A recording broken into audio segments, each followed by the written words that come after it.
The NCAA is broken, and it's not their fault. That might sound like a crazy thing to say, but stay with me. Right now, professional basketball players are being granted NCAA eligibility. Players who are paid to play professionally, players who played in the G League, players who played overseas in Europe. In one case, a player walked across the NBA draft stage, shook the commissioner's hand, and put the NBA hat on. And now they're playing college basketball. This isn't because the NCAA suddenly changed its philosophy. It's because the NCAA is no longer running college athletics. The courts are.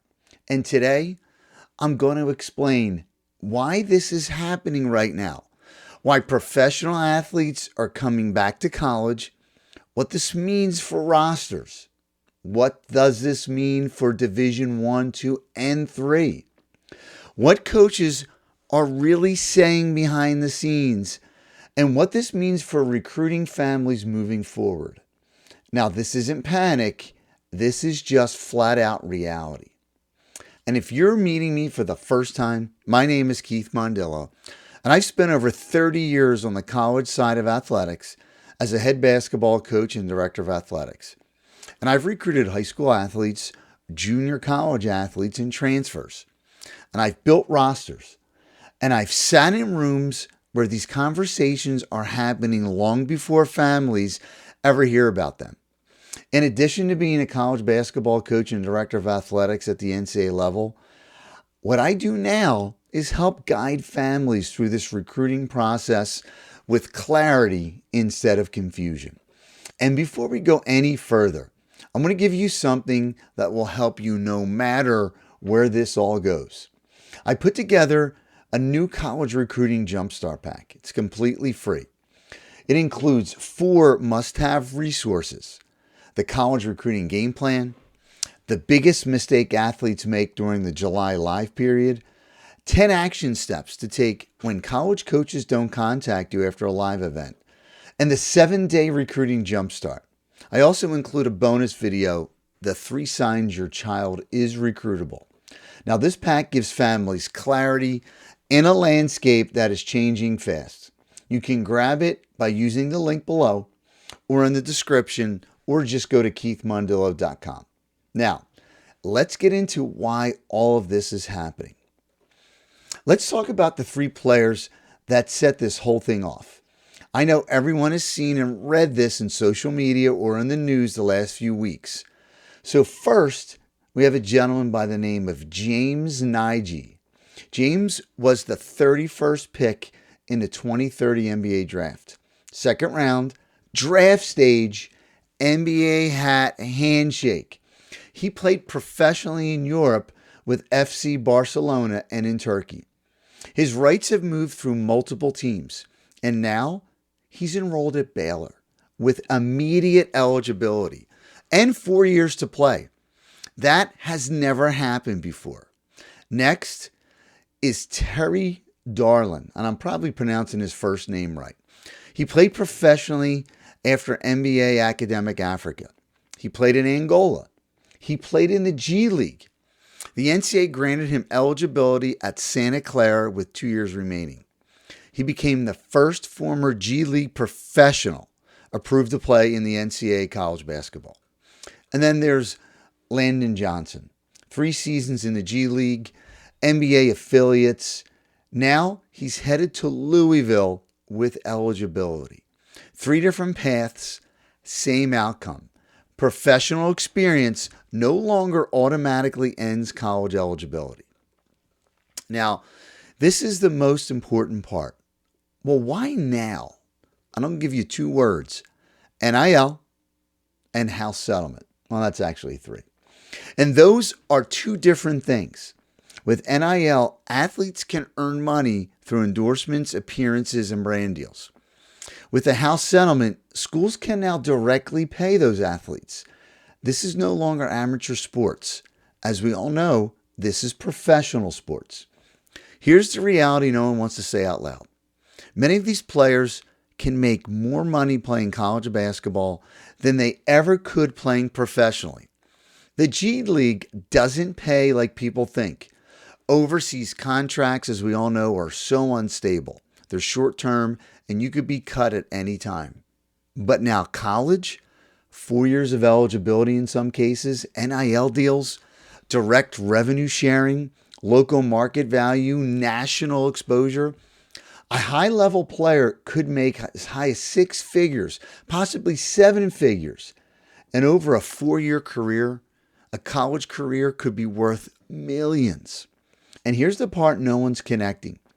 If a school does not have major college football, that house settlement money flows disproportionately to men's basketball. That means most of that $20.5 million can go to men's basketball. Just keep that in mind. Now let's talk about rosters. Roster spots are going to become scarce. And this is just the beginning. I mean, do we really think more G League and European players won't realize that they can make more money in college than they ever could playing professionally? Of course they will. And older players mean this.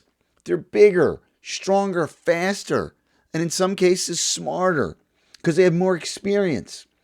Power 4 coaches are no longer fighting over high school players the same way they used to be. Some still are, but many are not. This summer was the first time I saw hardly any coaches out at major events. Now, I know I coach women, but some of the events were together, and I barely saw Division I college coaches out. I mean, they want players who can help them right now. And if their school can afford to pay them, they will. And we're not going to even get into the transfer portal. Not right now. Because now we have players transferring every year from school to school with no repercussions. Roster stability is completely gone. Every coach has to re-recruit their own teams in every offseason. Add pro experienced players into that mix, and you can see where this is all headed. Now, let me put my athletic director hat on. And I've been an AD for over 30 years. And the Division III championships, they're funded almost entirely by the revenue from the NCAA men's basketball tournament and the NCAA CBS media contract. Division II is in a very similar position. That funding doesn't magically appear. It comes from Division I basketball, specifically, again, that men's basketball tournament. Now, ask yourself this. Why would Power 4 conferences want to share tournament revenue when they need that money to pay their players? Especially schools who are opting into the house settlement. And this isn't conspiracy talk.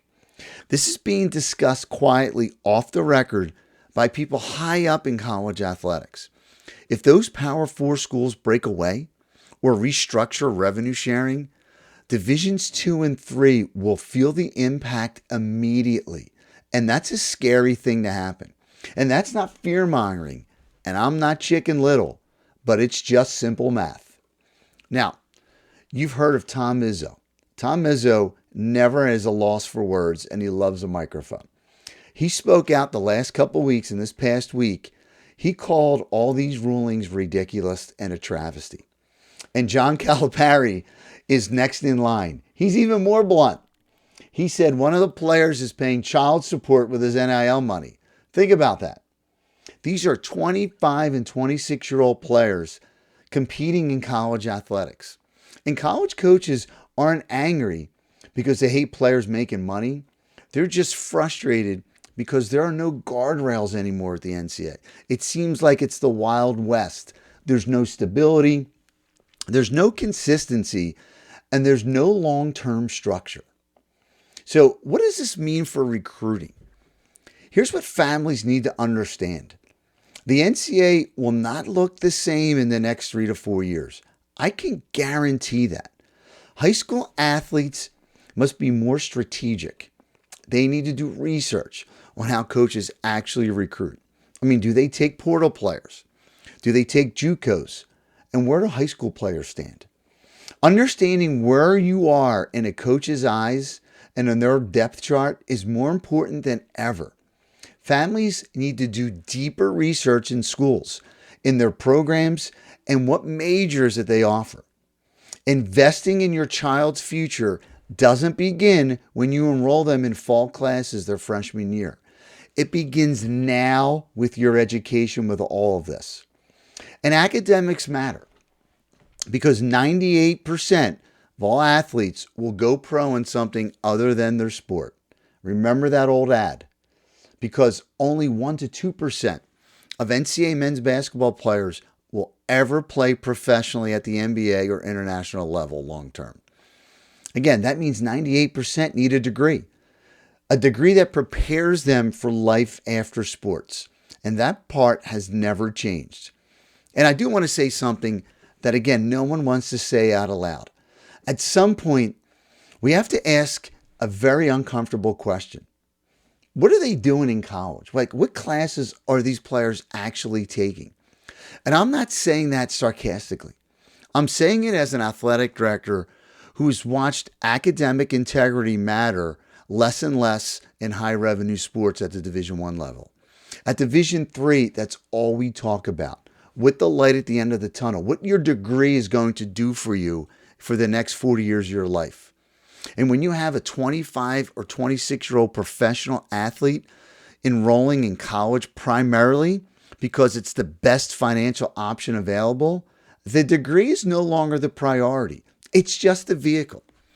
And if we're being honest, many of these players are not worried about graduating. They're worried about maximizing their earnings during that short window. That's not college athletics as most families understand it. That's professional sports operating under a college label.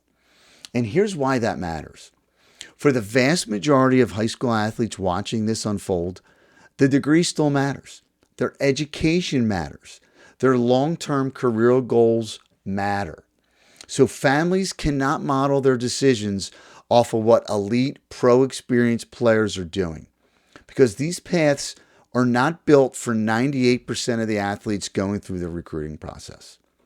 And in conclusion, this isn't about panic. It's about clarity.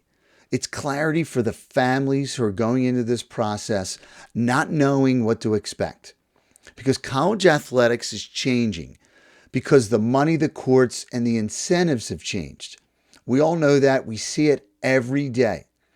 And families who understand this early will make better decisions. They will avoid bad fits, and they will protect their athletes. Now, if you're wondering where you begin, like I said earlier, start with the College Recruiting Jumpstart Pack. It gives you clear direction. And when you get ready to go deeper, the Parents Recruiting Survival Guide walks you through the process step by step without noise. It's a simple, proven guide that shows you exactly what to do, what to avoid, and how to help your child get noticed by college coaches. It's where every family should start. And remember, and I say this all the time, I am not a recruiting service. I am an educational organization that guides families through this college athletic process. And we know now more than ever, this process is fluent and it's changing every day. Stop by again. I have videos every week on what's going on in college athletics and recruiting. Thanks for being here. Take care, and we'll see you soon.